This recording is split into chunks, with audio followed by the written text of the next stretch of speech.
अश्रु, आंसू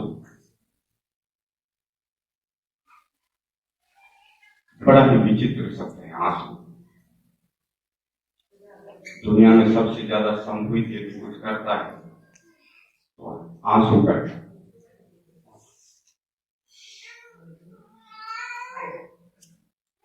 डार्विन ने अपने सिद्धांत में बहुत से शोध किया, उसमें से एक सबसे महत्वपूर्ण शोध है, समस्त जीवों में सिर्फ मनुष्य ही है जो रोता है। यदि किसी जानवर के आंखों से आंसू गिर रहा हो तो इसका मतलब यह नहीं वो रो रहा है, कुछ चोट लगा होगा, आंखों से पानी बह रहा है। आंखों से पानी बहना और रोना दोनों दो बातें। समस्त जीवों में रोने वाला प्राणी मनुष्य। कहते हैं दो बातें, एक ही आदमी के पास यदि शक्ति हो तो दो धाराएं बना सकता है वो, एक अच्छे का और एक बुराई का। जैसे रावण के पास शक्ति था और राम के पास भी शक्ति थी। रावण भी शक्तिशाली था और राम भी शक्तिशाली थे। दोनों के पास धनुष था और वही धनुष था। दोनों के पास बाण भी वही थे, जैसे अग्नियास्त्र, वायुवास्त्र। ये सारे बाण राम के तर्कस में भी थे और रावण के तर्कस में भी थे। रावण ने लोगों को सताने में उसका उपयोग किया और राम ने लोगों को कल्याण के लिए उसका उपयोग किया। इसलिए राम भगवान हो गए और रावण शैतान हो गए। आंसू कर दिए दो, एक सम्मोहित करने की, एक झुकाने की। बड़ा अद्भुत है। डार्विन के सिद्धांत के बाद इस पर बहुत रिसर्च हुआ। कई लोग वैज्ञानिकों ने बोला ये तो बोरिंग विषय है, इस पे ज्यादा मंथन नहीं करना चाहिए, क्योंकि पता ही नहीं चलता है जब दूसरे जानवरों में आंसू है ही नहीं तो फिर मनुष्य में कितना शोध करें। तो कई वैज्ञानिकों ने यहां तक शोध किया कि रोते हुए आदमी का फोटो लिया गया, फिर कंप्यूटर में डाला गया और फिर कंप्यूटर में डालकर फिर आंसू को हटाया गया वहां से। तो साइंटिस्ट बड़े आश्चर्यचकित हो गए। बोला रोता हुआ सूरज जैसा दिखता है, आंसू को हटाने के बाद वैसा नहीं दिखता। आंसू को हटाने के साथ आदमी सातिर दिखता है, जैसे नॉर्मल में रहता वैसा नहीं। रोते समय यदि किसी की आंखों में आंसू हो और जब आप उसे देखते हो भावुक हो जाते हैं, लेकिन जब उस आंसू को हटाया जाता है तो आदमी ना रहकर एक चालाक लोमड़ी की तरह उसकी आंखें दिखती है, एक साथी। बड़ा षड्यंत्र करता है ये आंसू, लोगों के ऊपर हृदय पर कुठाराघात करता है। केकई कभी दो वरदान मांगी थी, मांगी भी नहीं थी। दशरथ ने कहा था कि तुमने मेरी मदद की है इस युद्ध भूमि में, इसलिए हे कैकेयी तुम जब चाहो तब मुझसे दो वरदान मांगो। पर ऐसा नहीं हुआ। कोप भवन में जाकर, कोप भवन का मतलब ये एक रोने का भवन, कोप भवन में जाकर रोती है केकई, आंखों में आंसू भरे। और फिर विवश होकर दशरथ पूछते हैं हे प्रिय तुम बताओ तुम्हें तकलीफ किस बात का है, तुम रो क्यों रही हो, आखिर हमारे पास कमी ही किस बात की है। केकई रोती रहती है और रोते रोते कहती है आपने मुझे दो वरदान दिया था, मुझे संदेह है कि आप इस दो वरदान को पूर्ति नहीं कर पाओगे। तो कहते कहो तो सही, मुझसे तुम्हारा दुख नहीं देखा जाता है। वही आज जैसा विज्ञान विकास किया है, काश दशरथ के युग में भी किया होता। केकई की फोटो को सॉफ्टवेयर पे डालकर उसके आंसू को हटा दिया जाता तो लोमड़ी की तरह चालाक आंखें केकई का दिख जाता। बड़े शोध हुए। बचपन से रोना, आप देखो छोटे बच्चा रो रहा है, आंखों से आंसू बह रहे, इसका मतलब यह नहीं कि उस बच्चे को वास्तव में कोई तकलीफ ही हो, कोई कष्ट ही हो। बालक रो रहा है और साथ में बालक षड्यंत्र भी कर रहा है। मैंने आ वस्तु आपो नहीं तू रो तो दो। बालक तब तक नहीं चुप होता है जब तक उसे उसकी वस्तु ना मिल जाए। जैसे कोई बालक अभी रोना चालू कर दे, मैंने बाहर ले जाओ, सिर्फ एक बार मम्मी नहीं मान रही, दूसरी बार वो रोना ही शुरुआत कर देगा, मम्मी मजबूरी में लेकर ही जाएगी, फिर उधर गया फिर चुप। एक षड्यंत्र भी करता है बालक। आंसू के साथ रिश्ता तो बचपन से जुड़ जाता है। पैदा हुआ नहीं, सहारा तो आंसू ही बना। आंसू के सहारा ही अत्याचार करना शुरुआत कर देता है, क्योंकि शरीर से तो हम लड़ नहीं सकते, बल तो हमारे पास है नहीं, तो हम क्या करें, हम आंसू का ही सहारा लेंगे। इसलिए जब भूख लगे तो रोना, कीड़ी चढ़ी जाए तो रोना। कोई आदमी पसंद नहीं है तो भी बच्चा रोने लगता है, लेकिन 10-11 वर्षों तक बालक और बालिकाएं, लड़का और लड़की समान रूप से एक धारा में रोते हैं। उसके बाद मामला थोड़ा उल्टा हो जाता है। लड़का रोना बंद कर देता है, कम कर देता है, और लड़कियां रोना शुरुआत कर देती हैं। एक वैज्ञानिक ने शोध किया इस पर यूरोप कि ऐसा हो कि देखा जाए पुरुष ज्यादा रोते हैं कि महिलाएं ज्यादा रोती है, स्त्री ज्यादा रोती है या पुरुष ज्यादा रोता है। तो उसने एक घर में आग लगा दिया, एक गांव में आग लगा दिया, बिना कुछ कहे हुए, विदाउट इंफॉर्मेशन, किसी से कुछ बोला नहीं गया, क्योंकि बोलने के बाद तो फिर पता चल जाता है कि बिना किसी से कुछ कहे वैज्ञानिकों ने घर में आग लगा दिया और 75 आदमी पर शोध किया। तो 74 यानी 74 महिलाएं रोने वाली थी और एक पुरुष रोने वाला। इसलिए 11 साल के बाद मामला थोड़ा उल्टा हो जाता है। स्त्रियां रो रो कर पति को मनाते रहती है, रो रो कर। कुछ बात यदि पति देव नहीं मान रहे हैं तो फिर स्त्रियां वहां पर आंखों में आंसू लेकर ये नखरा वहां शुरुआत हो जाता है। इसको धार बना लेना, आंसू को शस्त्र बना लेना, ये खतरनाक षड्यंत्र है। दूसरी तरफ ये आंसू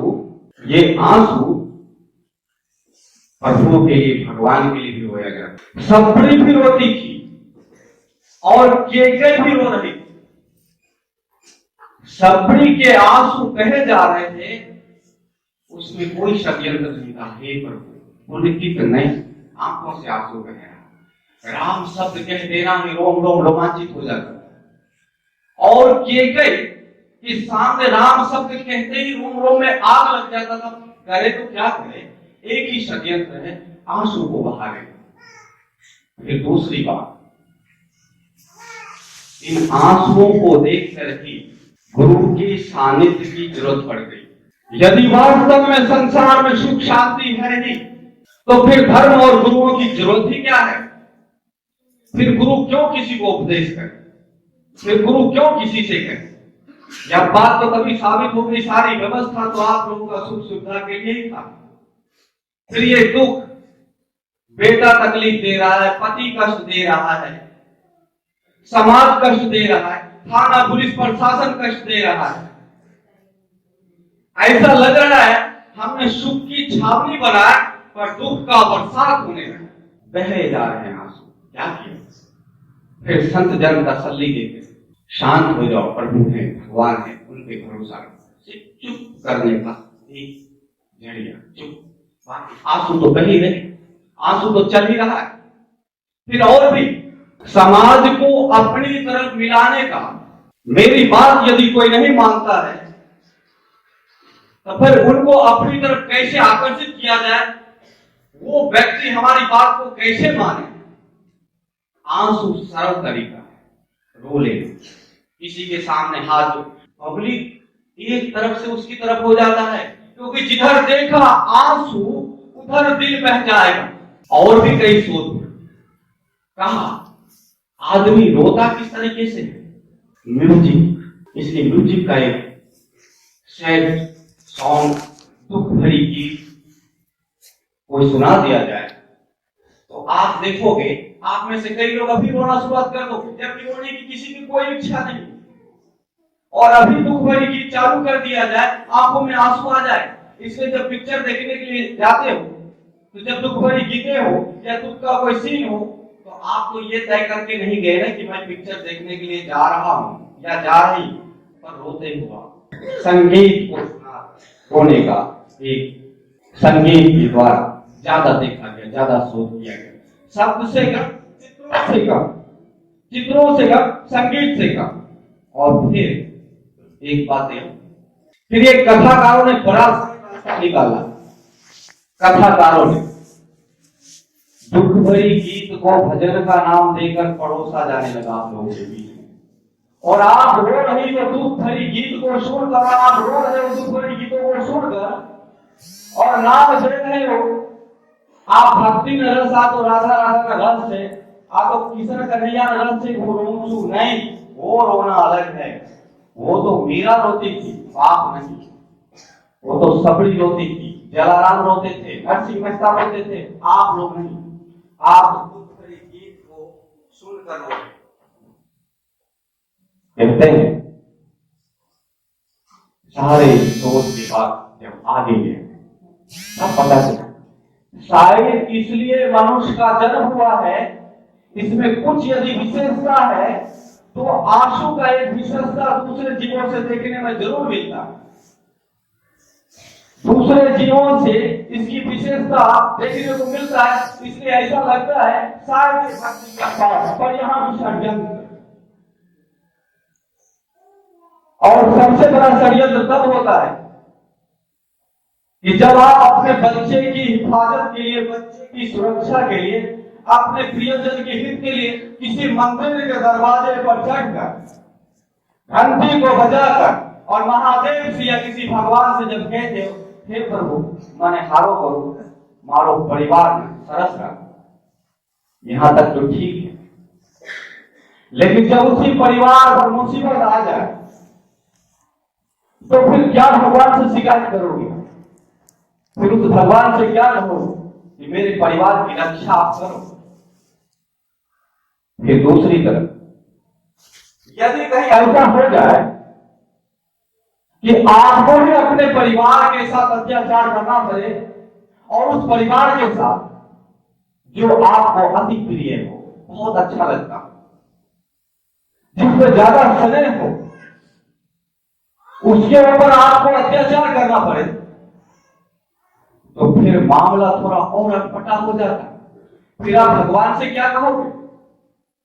फिर दुखी हो जाओगे।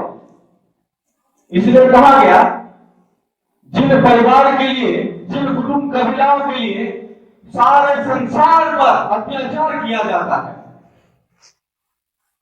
जब उसी परिवार पर अत्याचार आपको स्वयं करना पड़े, तब खतरा बढ़ जाता है, तब हृदय कंपित हो जाता है, तब घबरा जाता है, तब संसार और सत्य दोनों पर से आस्था डगमगा जाता है। जब ऐसा लगे कि जिस बालक के लिए हमने दुनिया के तमाम दुख को उठाया है, जिस बालक की परवरिश के लिए हमने दिन रात एक कर दिया है, उसी बालक को अपने हाथों से गला दबाना पड़े, तो फिर आदमी का हाथ पैर ना कांपे तो फिर क्या हो? और फिर ये बात भगवान कहे कि तू ये कर, फिर तो भगवान पर से भी आस्था मिल जाएगा। यही बातें होता है अर्जुन की सामने गंगा पुत्र कृष्ण द्रोणाचार्य और अपने ही परिवार कुटुंब का भी चाचा, कोई मामा, कोई साला, कोई ससुर, सब सामने हैं खड़े, हाथों में शस्त्र, अर्जुन की तरफ देख रहे, और अर्जुन को उनके साथ युद्ध करना पड़े, अपने ही परिवार के साथ। अब एक बात बड़ा आश्चर्यजनक है, अपने बच्चे के लिए दूसरे का गला काटना सबको आसान लगता है, हर आदमी चोरी करता है, हर आदमी बेईमानी करता है, यदि देखो, जब से परिवार में आपने कदम रखा होगा, जब से परिवार की तरफ अपनी कदम बढ़ाया होगा, आप अपनी गाथा को, आप अपनी चरित्र को स्वयं स्टडी करो। आप देखो, सुबह से शाम तक झूठ और खरे बरसते रहते हो, सिर्फ 4 लोगों के लिए, और अरबों लोगों को धोखा देते हो, सिर्फ 4 लोगों के लिए। यदि 2G स्पेक्ट्रम आदि का घोटाला हुआ है, किसके लिए हुआ है? देश के लिए हुआ है या परिवार के लिए हुआ है? देखना पड़ेगा, विचार करना पड़ेगा। कहते हैं 172 फिर 00000। यदि ये सारा घोटाला हुआ इसलिए, और यदि अडानी अंबानी कमाने में लगा है इसलिए, क्या गांधी के लिए और संसार के लिए कमा रहा है? वही एक बीवी का बच्चे भाग सारा संसार की संपत्ति को कम कर रहा है। यही मामला हो जाता है जब अपनी बच्चा अपने परिवार के लिए सारा संसार को धोखा देना आसान है, और जब सारा संसार के लिए अपने परिवार के सामने खड़ा होने पर जाए, तब हृदय कांप जाता है, रोम रोम रोने लग जाता है, आंखों से आंसू झड़ जाते हैं। यही अर्जुन के साथ हुआ। ऐसा नहीं कि अर्जुन पहली बार शुरू कर रहा है। अर्जुन के विषय में कहा जाता था, अर्जुन के हाथ में यदि गांधी आ जाए तो बड़े बड़े राजाओं का मनमुग्ध हो जाया करता था। अर्जुन का नाम का भय ही इतना था कि राजा महाराजा उसके सामने से जाने से डरते थे। अर्जुन को यदि युद्ध भूमि में उतरता था तो अर्जुन को बहुत कम युद्ध करना पड़ता था। क्यों? क्योंकि अर्जुन तो महादेव के साथ युद्ध कर चुका है। ऐसा अर्जुन आज डरा हुआ है, भयभीत, रो रहा है। तब क्या कहते? तम तथा कृपयाविष्टम सुपुना गुलेक्षणम विसिदंत विदम वाक्यम उवाच मधुसूदन। तम तथा कृपयाविष्टम, करुणा से व्याप्त और आंसुओं से भरा हुआ, आंख वाले, करुणा से व्याप्त, आंखों से भरा हुआ, आंख वाले आंसू। ये कैसा आंसू होगा अर्जुन का? मोह का आंसू। ये ज्ञान का आंसू नहीं है, ये किसी सबरी का आंसू नहीं हो सकता। ये आंसू तो मोह का है, अपना परिवार कष्ट में। हे अर्जुन, तू तो कभी मेरे से सुदर्शन चक्र मांगा करता था, कभी आशीर्वाद मांगा करता था, कभी बल बुद्धि विद्या मांगा करता था। तू वही अर्जुन है। इसलिए मांगता था ताकि दूसरे का गला आसानी से काटा जा सके, दर्द नहीं होता था दूसरे का गला काटने। कबीरदास बोलते थे, जाकी पैर न सकी गिराई सो क्या जाने पीठ पड़े। जिसको जीवन में कभी दुखी ना हुआ हो वो भला दूसरे का दर्द को क्या समझे। कभी देखो आपके घर के बाहर कोई भूखा आदमी हो और भोजन की याचना करे कि मन भूख लगी क्या, फिर रोक लो आप, तो आप रोटी नहीं दे सकते उसे, और यदि रोटी दोगे भी तो फिर किसी भिखारी को भिखारी समझकर दे दो और उसके साथ धर्म का हिसाब किताब लगा लो। जिसने कभी भूख न देखा हो, लेकिन जिसने 3-3 दिन 4-4 दिन कभी भूख देखा हो, उसके सामने भूख शब्द भी वज्र का काम करता है। यदि किसी ने 3 दिन 4 दिन तक भूखा रहा और फिर कभी बाजरे की ज्वारी की रोटी उसके सामने आ गया हो, तो फिर वो ज्वारी की रोटी या बाजरे की रोटी या 4 दिन का बासी भोजन भी बड़ा ही अमृत के समान लगता है। फिर उस दिन पता चलता है भूख की अहमियत क्या है।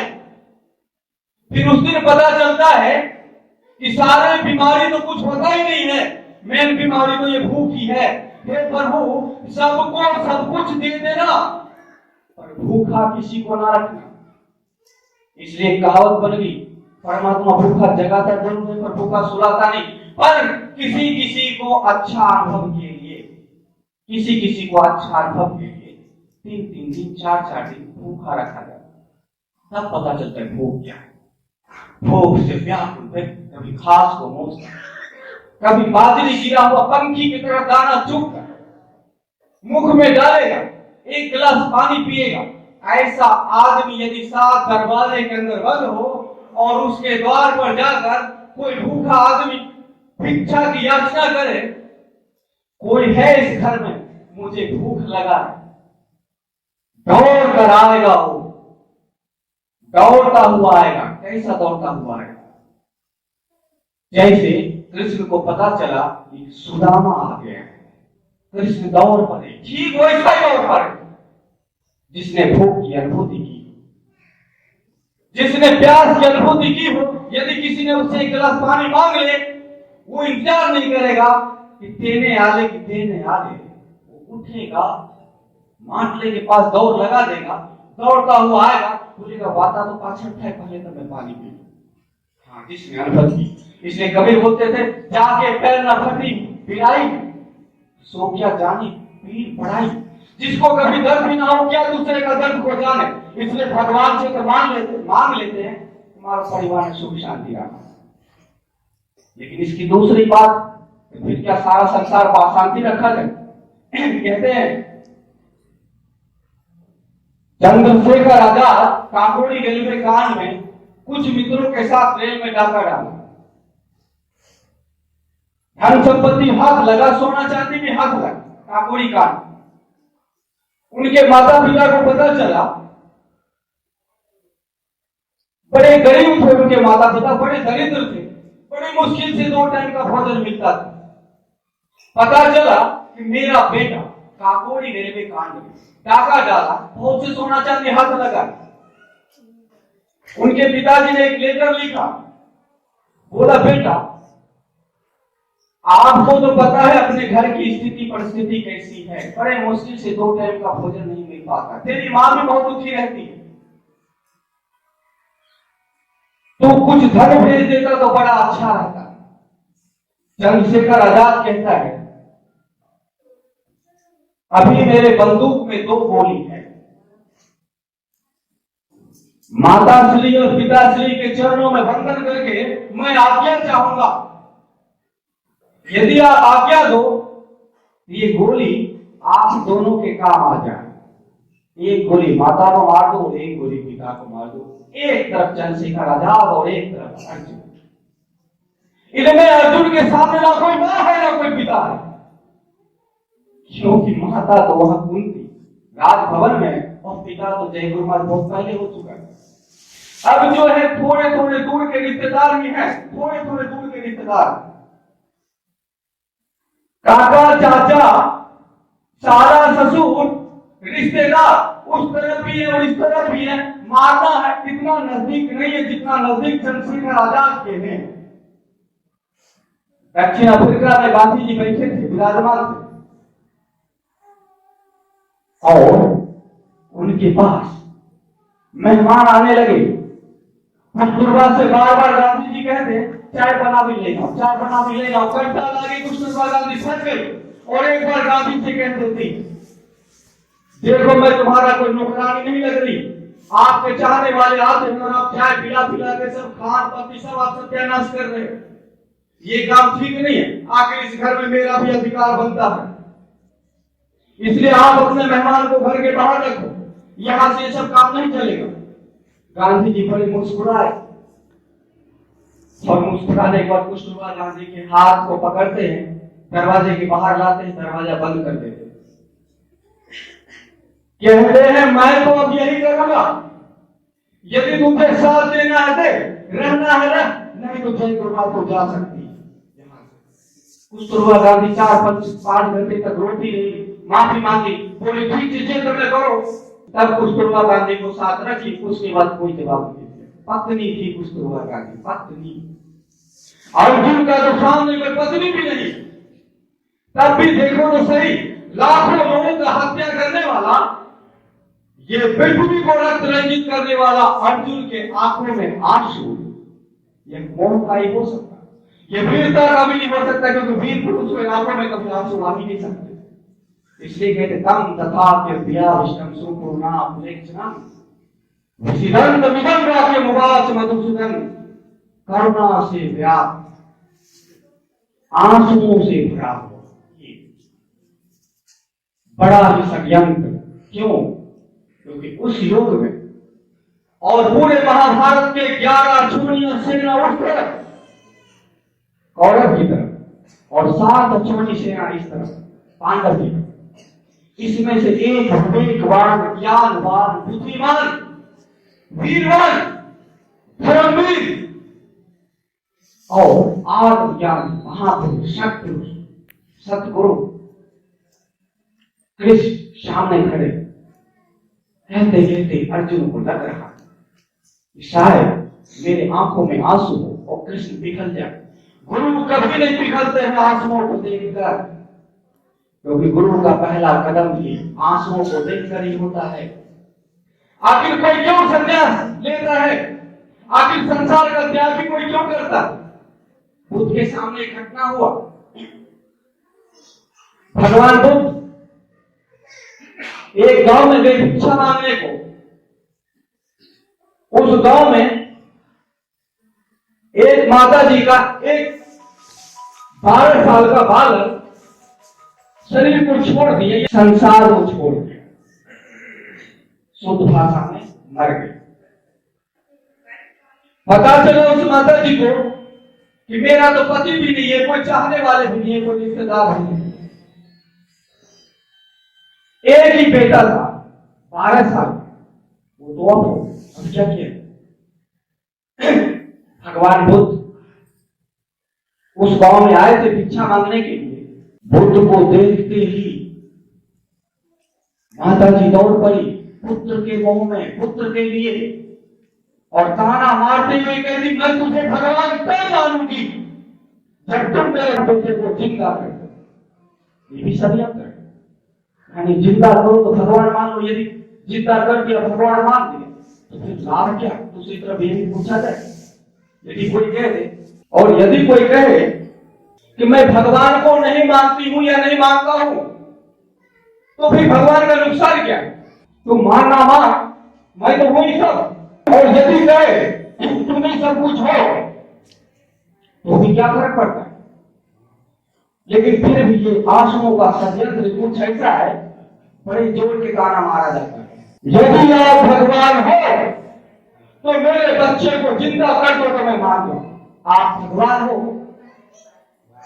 सतगुरु ही बड़े ही ज्ञानी होते, अद्भुत होते। उन्होंने सीधा सरल बात में बोला, पगली मैं तो जिंदा कर दूं, पर एक उपाय करना पड़ेगा तुझे। माता जी बोलती, एक कहावत है, दुखते को तिनके के सारा, बेटा तो मर ही गया, अगर महात्मा कह रहा है कि मैं जिंदा कर दूंगा। बुद्ध ने बोला ठीक है, जा इस गांव में किसी ऐसे घर से थोड़े से सरसों लेकर आ जा जिस घर में कोई मरा ही ना हो। माता जी दौड़ पड़ी, बोली ये तो छोटा काम है, घर घर सरसों है। गए मांगने के लिए सरसों का, हर घर में दरवाजा लगा, टक टक टक आवाज दिए, घर का दरवाजा खुला, द्वार खुला।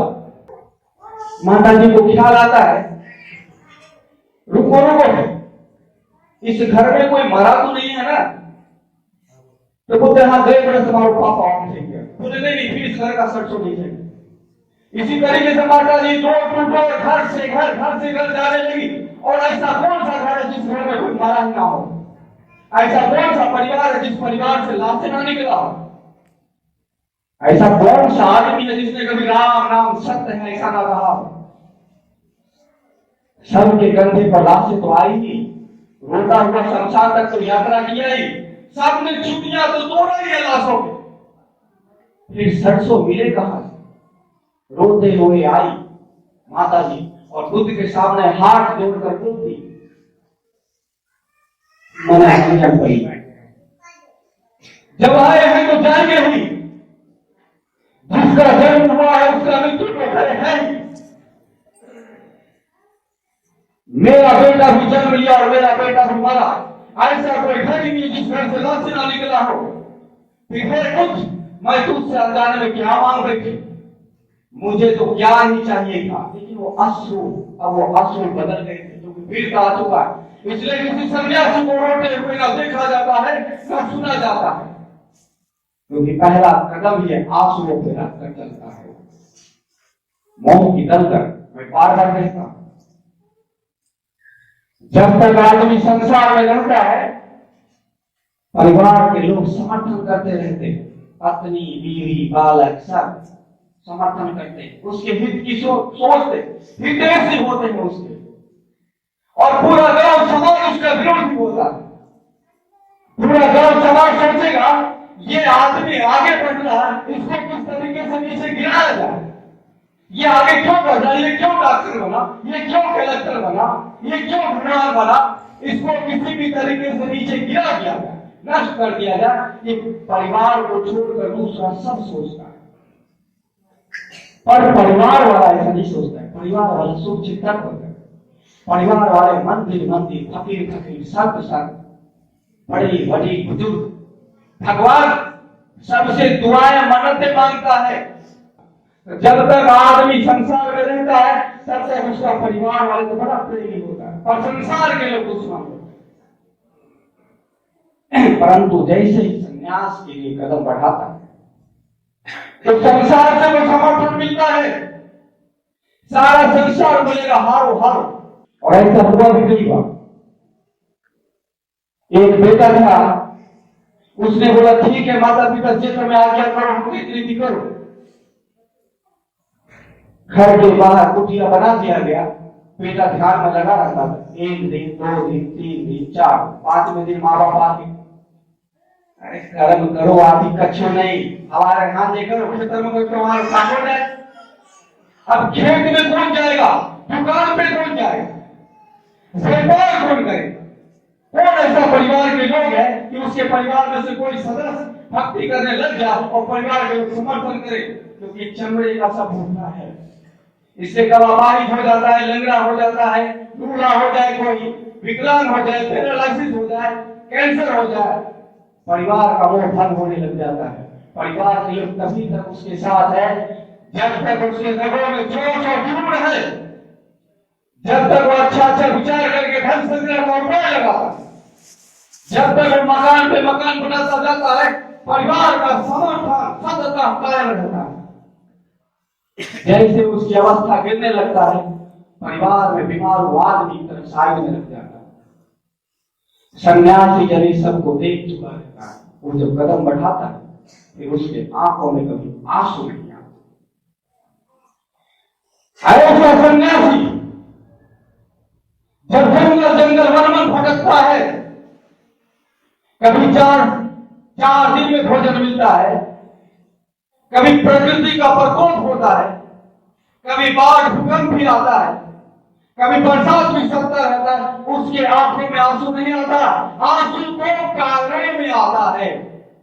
इसलिए माया आंसू लाती है, माया रुलाती है। इसलिए गुरुओं के पास जाके सबसे पहले दुखड़ा सुनाया जाता है। गुरु महाराज मैंने बहुत तकलीफ, गुरु महाराज मारो दिकरो एक पर के नौड़ी मान, गुरु महाराज मारो पति दारू पीवा लगी गया, गुरु महाराज मारो खेतर में केस लागी गया, गुरु महाराज मारो हंगा देव केम थाय छे देवी मेरे सारा पति के लिए होगा। फिर और देखो, मैंने किसी सन्यासी को घर बनाकर घरवास करते बिना सुना है ना देखा। और जो मुझे ठीक से जानते, आश्रम बनाने के बाद भी लोगों ने देख लिया होगा, मैंने इसका कोई मुहूर्त नहीं किया, कोई नारियल श्रीफल नहीं तोड़ा, जिसने देखा हो। लेकिन जिसने नहीं देखा हो उसके लिए कहता हूं, भारत का सन्यासी किसी कुटिया को बनाता है तो कोई किसी देवी देवता का आवाज करके नहीं बनाता, ना किसी श्रीफल या किसी अगरबत्ती को जलाता। लेकिन देखो, एक बीवी, एक पति, 1-2 बच्चे, 4, एक घर बनाया। घर बनाने से पहले जमीन की पूजा, जमीन के बाद ईशान कौन छे या अग्नि कौन छे या चारों कोने में कोने कौन छे, संन्यास के बाजू बनवाना, वास्तु शास्त्र अनुसार करवाना, सब कुछ देख लेते। उसके बाद फिर देखते यहाँ कुछ गड़ा मुर्दा तो नहीं है। उसके बाद भी पूजा पाठ हवन आदि करते, घर बना लेते, फिर घरवास करते, फिर कथा करते, फिर सत्यनारायण का कथा करते, सारी चीजें होता है। फिर और भी धर्म का कहानी शुरुआत होता है। गांव गांव में मंदिर बनने लगता है। ये सारे मैसेजों में से एक मैसेज मिल जाए, संसार में जितना दुख बढ़ता जाएगा उतना ही मंदिर बढ़ता जाएगा, और जितना दुख खत्म होता जाएगा उतना संन्यास बढ़ता चला जाएगा। ये ख्याल रखो, जितना दुख बढ़ेगा उतना मंदिर मस्जिद बढ़ना शुरुआत हो जाएगा। क्यों? क्योंकि आदमी को रोने के लिए एक जगह चाहिए, आंसुओं को बहाने के लिए एक जगह चाहिए। आखिर जाए तो जाए, रोए तो रोएगा। जैसे कि बेमानस रोना चाह रहा पर आंखों को दबाना पड़ता है। क्यों दबाना पड़ता है? पड़ोसी ने खबर पड़ी जाएगा आत्मानस पति के। अब ये क्या किया जाए, पड़ोसी को पता ना चले, किसी मंदिर के चौखट पे जाकर रोते हैं, भक्ति के लिए नहीं। हे प्रभु मैंने मोक्ष आलो, 84 लाख से जन्म ले लेकर मैं कंटाल आ चुका हूं, मैं थक चुका, ये दुख सुख मेरा तेरा से कंटाल आ गया हूं। अब प्रभु अपनी शरण में ले लो। इसके लिए तकलीफ है, दुख है, दर्द है, हैरान परेशान, इसलिए मंदिर में जाके फिर बाधा है, मारवा करी दोगा। किसके लिए? सिर्फ 4 लोगों के परिवार में 5-6 लोगों से ज्यादा नहीं होगा, 4-5 लोग ये बोला ऐसा करना, चारों तरफ लगा। फिर उसके बाद कहानी और सिलसिला बढ़ता रहता है, फिर और बढ़ता, फिर कथाएं चालू होता है, फिर मुरारी बापू जैसा, रमेश ओझा जैसा ऐसी कथा सुनाते। इसलिए कि भक्ति के लिए पत्नी का धर्म सिखाया जाता है, पति का धर्म सिखाया जाता है, पुत्र का धर्म सिखाया जाता है, सिर्फ शांति के लिए। ये 4 आदमी कितना आसान है, इसके लिए शास्त्र पर शास्त्र, पुराण पे पुराण, मंदिर पे मंदिर बनाना चालू हो गया। और किसी सन्यासी के लिए कोई मंदिर नहीं बनाया गया। मैं किसी सन्यासी को मैं सिर्फ गुफा में तो देखा हूं, जो सन्यासी है उसको गुफा में तो देखा हूं, पद्मासन लगाकर ध्यान करने को तो देखा, पर विलखते हुए नहीं देखा, तड़पते हुए नहीं देखा, दुख का दुखड़ा सुनाते हुए नहीं देखा। मन आ तकलीफ से मारो को छोड़ ही गया। गांव वाले मुझे हैरान कर रहे हैं, संसार वाले मुझे कष्ट दे रहे, मैंने किसी सन्यासी को नहीं देखा। क्यों? क्योंकि ये वीर पुरुष हो गए। लेकिन संसार में 4 आदमी 5 आदमी का ये आंसू, इसलिए गांधीधारी धनुषधारी अर्जुन भी माया भी था, उसके आंखों में अश्रु की धार बह रही।